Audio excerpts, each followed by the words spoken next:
गुरु भक्ति। यह कहानी महाभारत की है। तब कौरव और पांडव छोटे छोटे थे।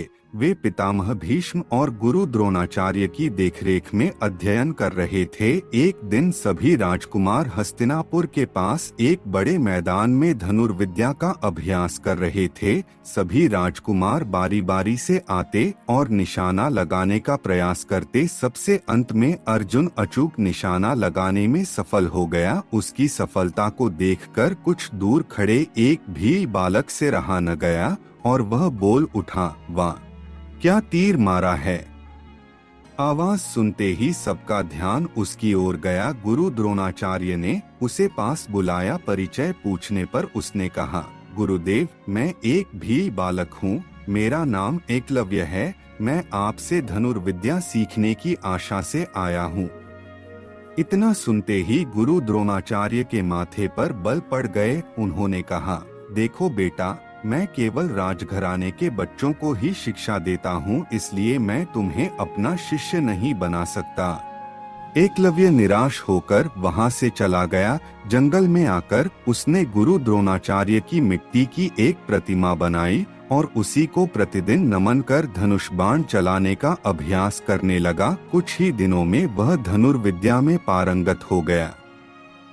एक दिन गुरु द्रोणाचार्य सभी राजकुमारों के साथ शिकार खेलने जंगल में गए। उनके साथ उनका कुत्ता भी था। घूमते घूमते वह कुत्ता एकलव्य के पास पहुंच गया और उसे देखकर भौंकने लगा। तब एकलव्य ने उसे ऐसा बाण मारा कि उस कुत्ते का मुंह तो बंद हो गया, लेकिन मुंह से खून की एक बूंद तक न निकली। वह कुत्ता अपने स्वामियों के पास लौट आया। बाण से बिंधे हुए कुत्ते का मुंह देखकर गुरु द्रोणाचार्य और सभी राजकुमार आश्चर्यचकित हो गए। वे सोचने लगे कि ऐसा कौन धनुर्धर है जिसने इस प्रकार की दक्षता प्राप्त की है।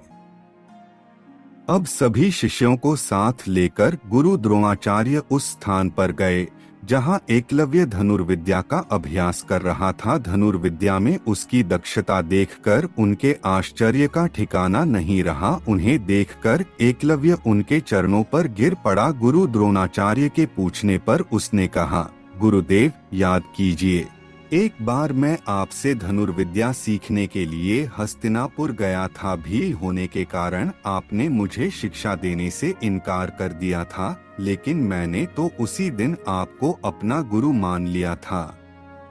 गुरु द्रोणाचार्य तो अर्जुन को सर्वश्रेष्ठ धनुर्धर बनाना चाहते थे, इसलिए उन्होंने चालाकी से एकलव्य से गुरु दक्षिणा के रूप में उसके दाहिने हाथ का अंगूठा मांग लिया। एकलव्य ने गुरु दक्षिणा देने में जरा भी संकोच नहीं किया और उसने खुशी खुशी अपने दाहिने हाथ का अंगूठा काटकर गुरु के चरणों पर रख दिया।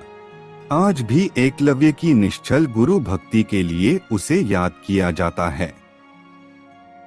हमें अपने गुरु की आज्ञा का पालन करना चाहिए। गुरु या शिक्षक एक सम्मानित और आदरणीय व्यक्ति होता है। उसका कर्तव्य है कि वह अपने सभी शिष्यों की भलाई सोचे।